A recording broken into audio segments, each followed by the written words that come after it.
Jai Hind Chas. Once again, I'm here for your problems, and now I'm going to start with the same specimen of section B. Now, question number 2. एक diagram बना हुआ है और question क्या पूछ रहा है, identify the training method shown above, right any 4 merits of this training method. ना अब मैं आपको क्लियरली ये बता दूं कि इस क्वेश्चन को अटेम्प्ट कैसे करना है. इस क्वेश्चन को आप सिंपली ना 1+4 में डिवाइड कर लीजिए. 1+4 = 5. 1+ में पूछा गया कि identify the training method shown above. Simple है, आपको पता है, वो आप बता दीजिए. Then any 4 merits of the training method, वो आपको बताने. अब अगर आप ध्यान से देखें तो जो ट्रेनिंग मेथड है इसमें क्या है कि हैफजर्ड मैनर है, अनडिफाइंड है, अनस्ट्रक्चर्ड है.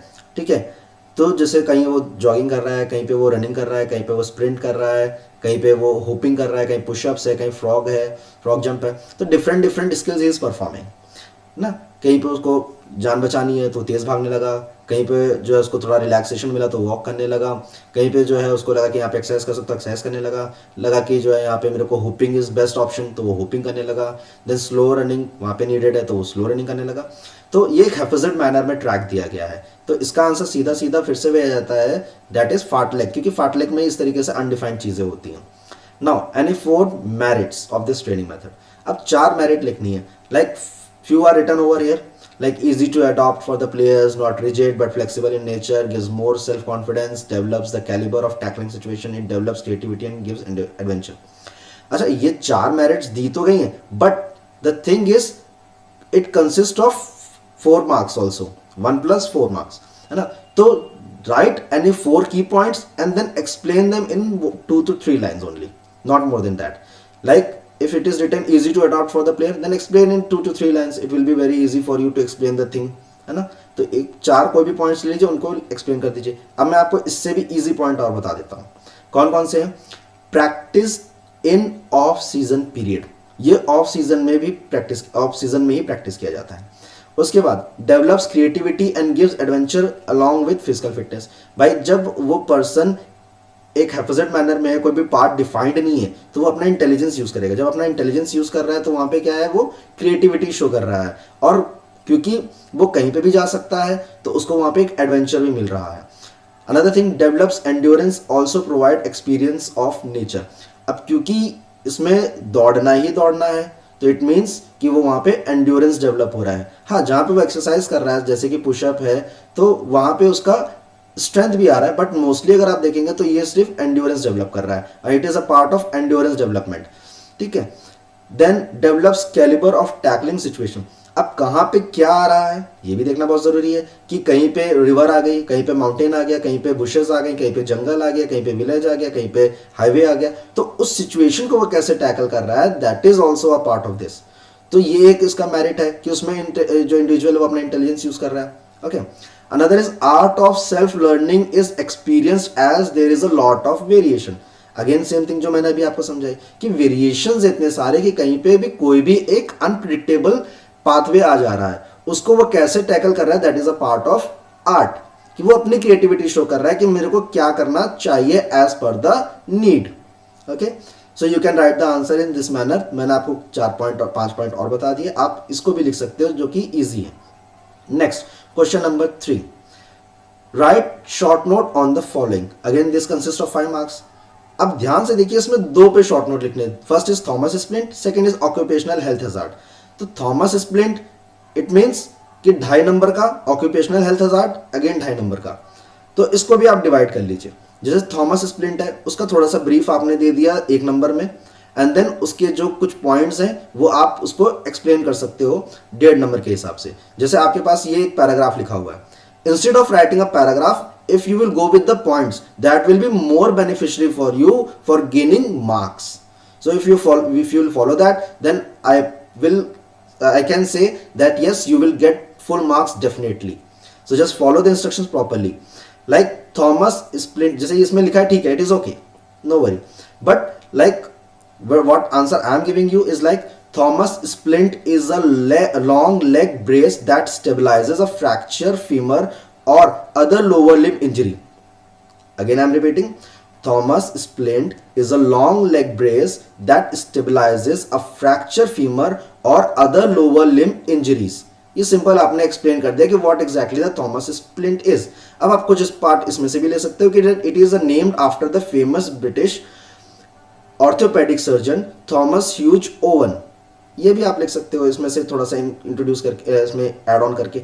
अच्छा, मैंने जो ये पॉइंट दिया ये क्यों दिया, क्योंकि आप स्प्लिंट को समझा रहे हो कि what exactly the use of splint और what exactly the splint is. तो ये आपका एक टू द पॉइंट आंसर हो जाएगा। Then you can explain few points like uses. Uses are like splint is applied in an emergency department or operating room after pain medication is given. Second point, splint is padded and secured with sling and bandages. Then third, weights are applied to elevate leg slightly. And the fourth is splint can be used with or without traction. अब ये मैंने आपको explain किया कि Thomas splint क्या है, और ये 4 पॉइंट आपको दे दिए। आपने ये थॉमस स्प्लिंट के बारे में थोड़ा सा एक्सप्लेन किया और ये यहाँ पे आपने 3 पॉइंट भी लिख दिए, तो आपके 2.5 में 2.5 नंबर कहीं नहीं गए। देन आता है occupational health hazard. Occupational health hazard देख लेते हैं। अब अगेन इसमें काफी कुछ लिखा हुआ है बट पैराग्राफ वे में दिया है। आप इसको इजी करिए, don't make it difficult, okay, just make it easy as much as you can. जितना आप उसको इजी कर देंगे, it will be more easy for you to rememberize और to retain when you are giving the exams. Okay, now occupational health hazard. Occupational health hazard are potential accidents और illness that can occur in work place. क्या बोल रहे हैं? Health hazards और occupational health hazards वो health hazards हैं जो कि एक्सीडेंट्स के थ्रू या इलनेस के थ्रू होते हैं। कहां पे? वर्क प्लेस पे, जहां पे भी आप वर्क कर रहे हैं। includes physical hazard, chemical hazards, biological and work organization hazards। ठीक, अब देखिए मैंने इजी कर दिया कि आपके पास जो चीज इतने उसमें लिखी है कि पैराग्राफ में आप इतना बड़ा पैराग्राफ कैसे पढ़ेंगे कि 1 number plus 1.5 number again divided 1 number plus 1.5 number. तो आपने थोड़ा सा एक्सप्लेन किया that health hazard are potential accident और illness that can occur in workplace, include physical hazards, chemical hazards, biological and work organization hazard. These are risk to health that arise from work related activities और environment. Okay, 1 number का हो गया। Now examples, अब examples दे देंगे, 3 example भी दीजिए, 1.5 number आपके कहीं नहीं गए। Like first is chemical hazard.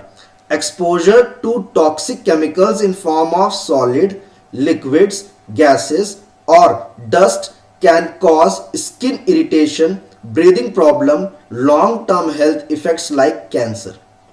बहुत easy point है कि exposure to toxic chemical, अगर आप किसी भी केमिकल के टॉक्सिक केमिकल के एक्सपोजर में आएंगे जो कि सॉलिड, लिक्विड या गैस के फॉर्म में होगा या डस्ट के फॉर्म में होगा, तो definitely it is going to create some irritation on your body. तो वही उन्होंने लिखा है। अब डस्ट है तो डस्ट से ब्रीदिंग में प्रॉब्लम होती है, वो मैंने बोला। And then long term health hazard, if it will be long lasting till with you, then definitely it is going to be a kind of a big problem like a cancer I mentioned. Then ergonomic hazard. Ergonomic hazard क्या होते हैं? These are the repetitive motion injuries, back injuries, musculoskeletal problems. Again I am repeating, ergonomic hazards that are repetitive motion injuries, back injuries, musculoskeletal problem. Okay. Now physical hazard, falls, slip, trips, falling objects, okay, as well as contact with the hot surface or faulty electrical equipment. Again I am repeating, falls, slip, trips, falling objects as well as contact with the hot surface or faulty chemical equipments. आपने 3 point लिख दिया, आपके 1.5 number कहीं नहीं जाएंगे। और आप थोड़ा सा अगर की पॉइंट्स लिखना चाहे तो बायोलॉजिकल हजार्ड और सेफ्टी हजार्ड लिख सकते हैं। बायोलॉजिकल हजार्ड में आ जाएगा एक्सपोजर टू इन्फेक्शियस एजेंट्स, और सेफ्टी हजार्ड में आ जाएगा सेफ्टी हजार्ड में आ जाएगा fire hazards and electrical hazards. Getting my point? Now next question is mention any 5 ill effects और कंजम्पशन ऑफ हेल्थ। देखिए ये और में दिया, तो इधर you can attempt that one और you can attempt this one. ठीक है, दोनों ही को मैं आपको इजी बना करके दे रहा हूं, so that you can write और you can attempt any one of the question which is appropriate और टेलर फॉर यू कि हाँ ये मेरे लिए इजी है, now I can go with that, है ना. Now mention any 5 ill effects of consumption of alcohol. See so many are mentioned over here.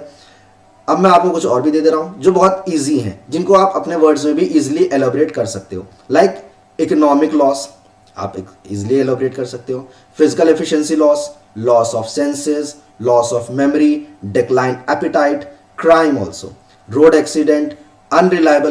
भाई अनरिलायबल क्यों इसमें लिखा गया है? अनरिलायबल, अगर कोई पर्सन अल्कोहल कंज्यूम कर रहा है तो why the one is going to rely or why the someone is going to trust on that particular person when he is consuming alcohol again and again.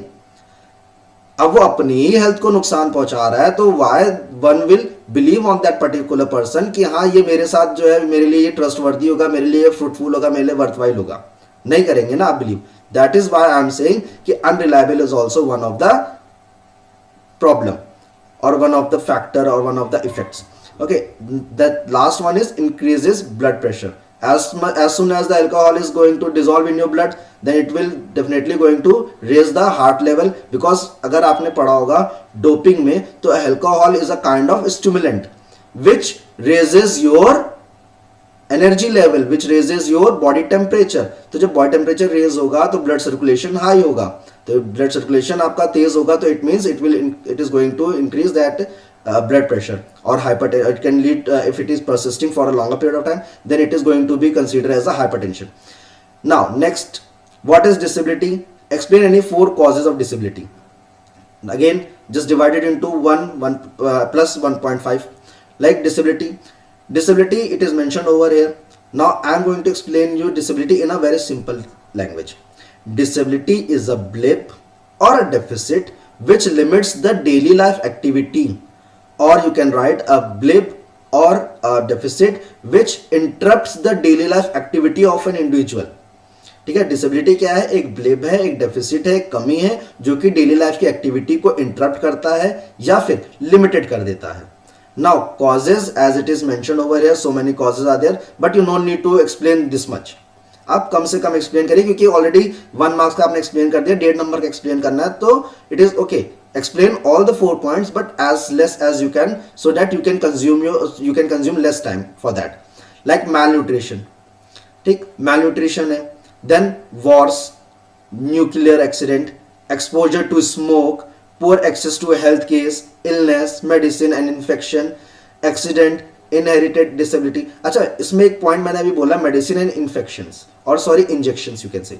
Now medicine and injection, how they are cause of disability?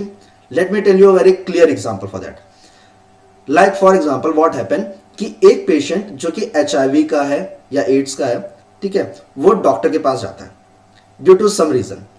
वहां पे doctor ने उसको through syringe, through injection उसको क्या किया? Medicine inject किया. Now instead of throwing that injection, he uses that injection and needle again for the another person. अब उसके जो ब्लड के ड्रॉप्स होंगे वो क्या होंगे? वो दूसरे में ट्रांसफर हो जाएंगे. तो this is how it is going to effect the another person. तो इसीलिए अगर आप मेडिसिन और इंजेक्शन लिखेंगे कॉजेज में डिसेबिलिटी के, तो it is a right answer. No one is going to make it wrong.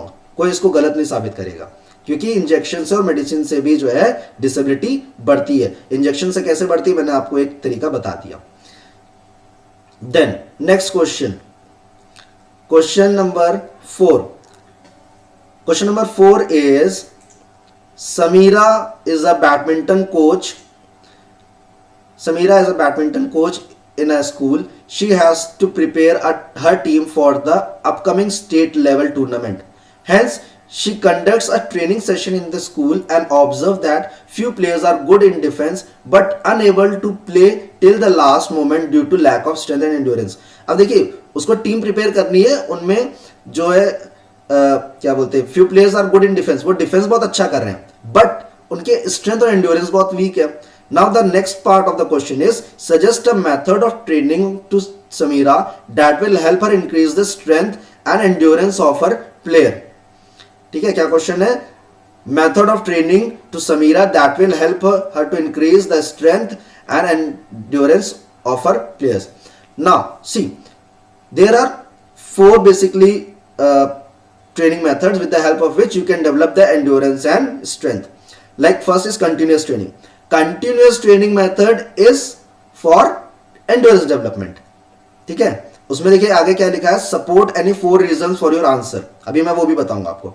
ठीक है, तो 4 ट्रेनिंग मेथड्स कौन से पहले ये जान लेते हैं. कंटिन्यूअस ट्रेनिंग मेथड एंड्योरेंस के लिए, फार्टलेट ट्रेनिंग मेथड अगेन एंड्योरेंस के लिए, isotonic training method for strength, isometric training method for strength.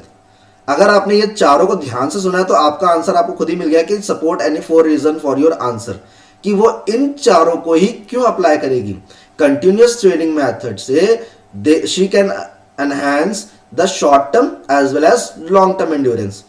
Simultaneously or on the another hand, with the help of fartlek training method, endurance can be also long-term endurance can also develop, short-term endurance to some extent, because कहीं कहीं पे भी वो जो है ना थोड़ा तेज भाग रहा है. जैसे अगर क्लाइंबिंग है, लाइक माउंटेन इज देयर, तो वो माउंटेन पे तेज दौड़ रहा है ना, तो वहां पे उसको जरूरत है कि वो थोड़ा सा स्प्रिंट करे, यानी शॉर्ट टर्म एंड्योरेंस आ जाए. But for covering a 10 kilometre area उसको क्या चाहिए, लॉन्ग टर्म एंड्योरेंस चाहिए. तो लॉन्ग टर्म एंड्योरेंस आ जाएगा फार्टलेक में. Isotonic and isometric both are the type of strength.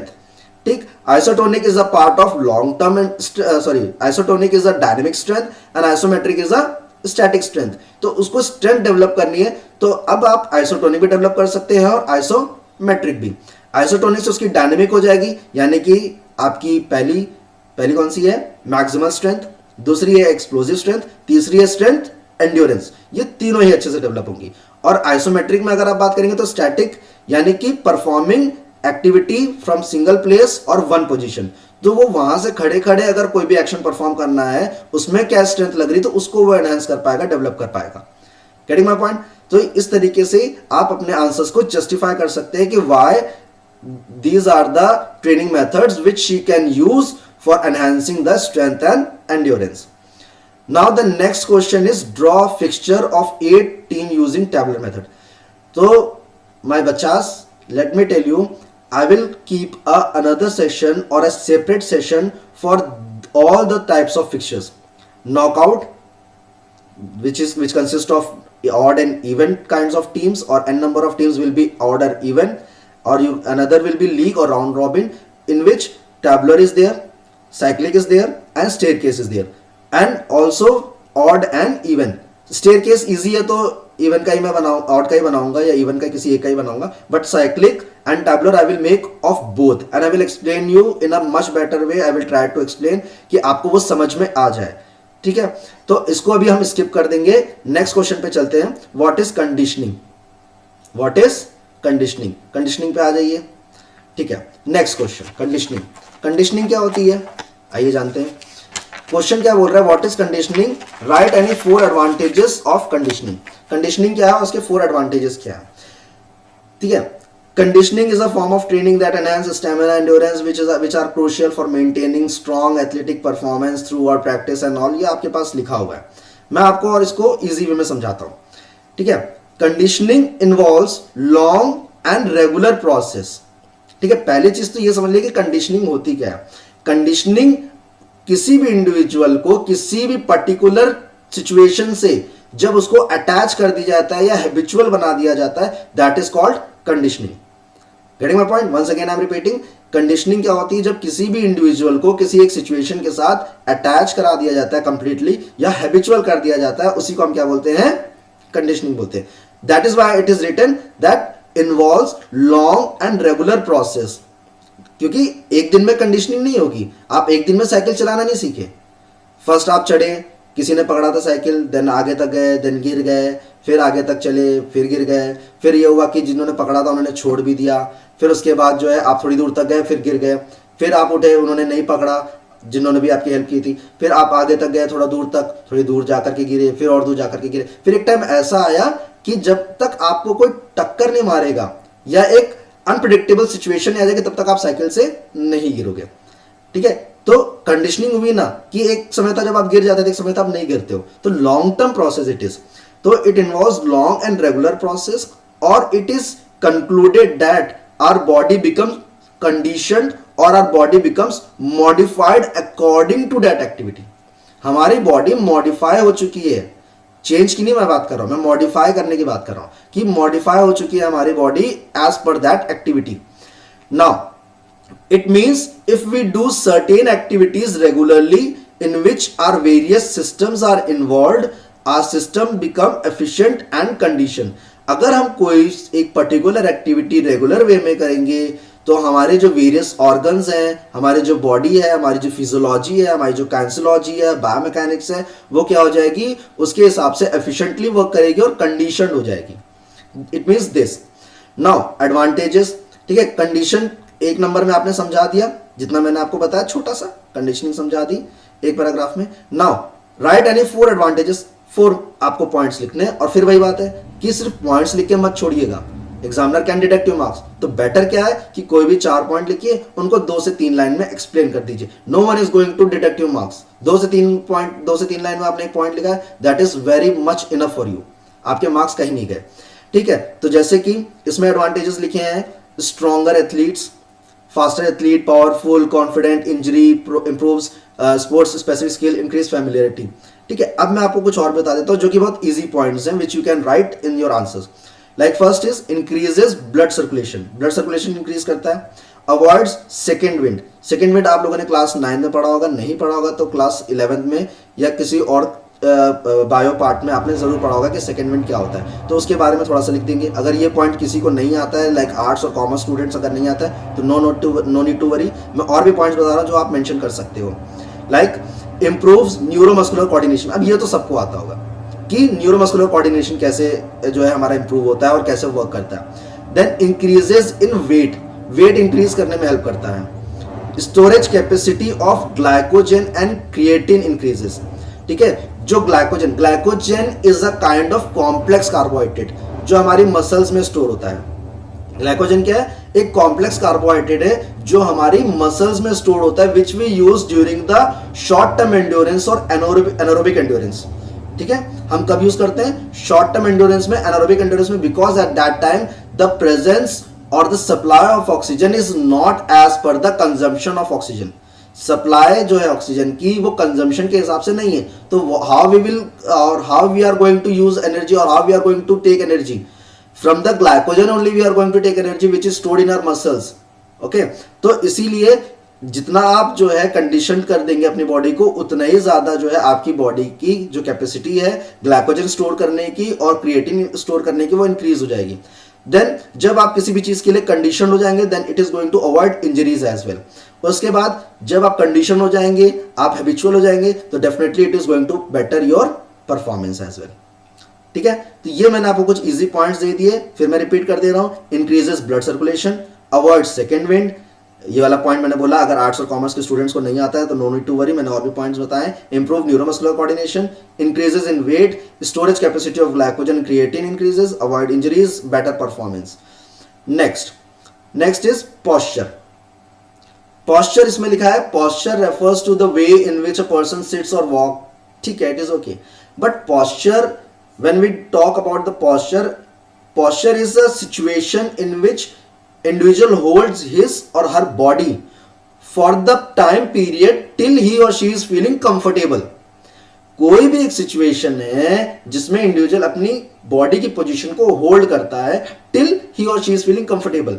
अभी हम ऐसे बैठे हैं तो मेरे को कंफर्टेबल फील हो रहा है, थोड़ी देर बाद मैं ऐसे बैठ गया, मेरे को कंफर्टेबल हो रहा है. जब मैं टायर्ड हो गया तो मैं ऐसे बैठ गया. तो ये क्या, ये पोजीशंस चेंज हो रही हैं, ये सिचुएशन चेंज हो रही बॉडी की. इसी को क्या कहा गया है, पॉस्चर कहा गया. तो अ स्पेसिफिक बॉडी पोजीशन और टू होल्ड और stay in a position for time period till you are feeling comfortable. Okay, अब शॉर्ट नोट है तो वही कर दीजिए कि 1 + 1.5. ठीक है, तो कैसे करना है, अब ये मैंने आपको बता दिया. एक नंबर के लिए पॉस्चर क्या होता है. Now you can write about static and dynamic posture, standing, walking, sitting और लाइंग पॉस्चर. ठीक है, जैसे कि इसमें देखिए, अगर आप देखेंगे तो correct posture of standing. Correct posture क्या है स्टैंडिंग का, weight should be equally distributed on both the legs. Means your the gap between your feets should be parallel to your shoulders. जितना आप अपने पैरेलल रखेंगे शोल्डर्स के, उतना ही अच्छा आपका क्या होगा, बॉडी वेट होगा या खड़े होने का पॉस्चर होगा. ठीक है।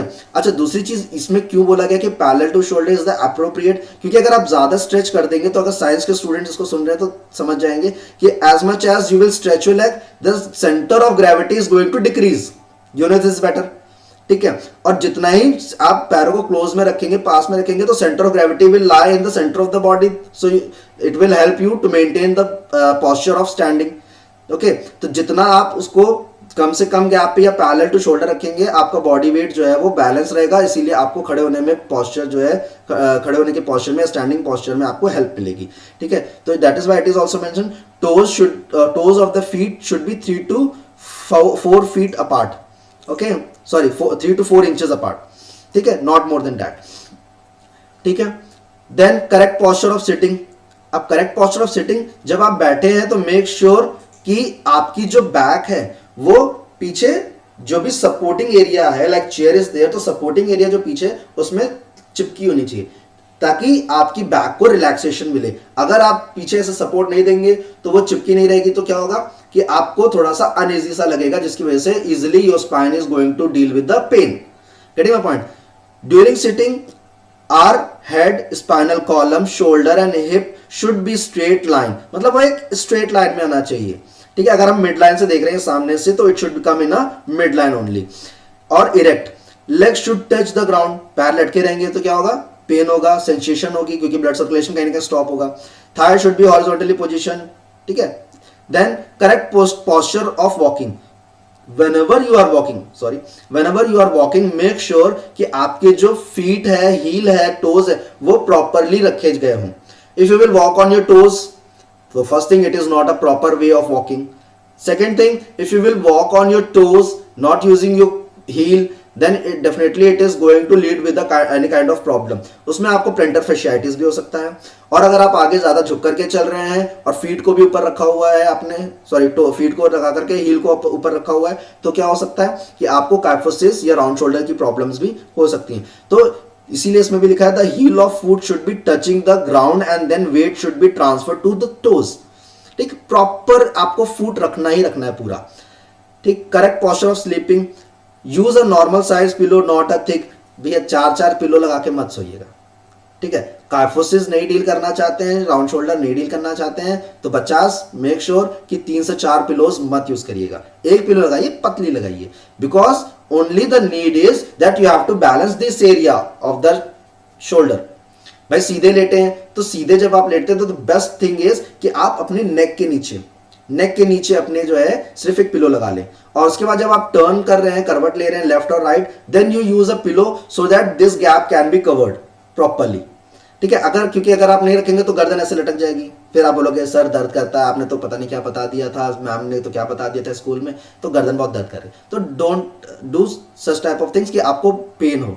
तो अच्छे से पिलो लगाना है, और वो भी एक लिमिटेड अमाउंट तक लगाना है, लिमिटेड लेवल तक लगाना है। अगर आप ज्यादा लगा देंगे तो भी हार्मफुल है, ठीक है, और कम लगा रहे हैं आप, ये साइड करवट लेने पे नहीं लगा रहे हैं तो भी हार्मफुल है, तो उसको प्रॉपरली देखना है। तो नॉर्मल साइज की पिलो रखनी है, ठीक है। यहाँ पे हमारा जो है सेक्शन बी वाइंड अप हो रहा है, ठीक है। For any query you can drop a question in the section of chat, आप मैं वहां पे देख लूंगा, जो भी क्वेरीज होंगी आपकी, I will try to resolve as much as I can. Thank you, जय हिंद बच्चास।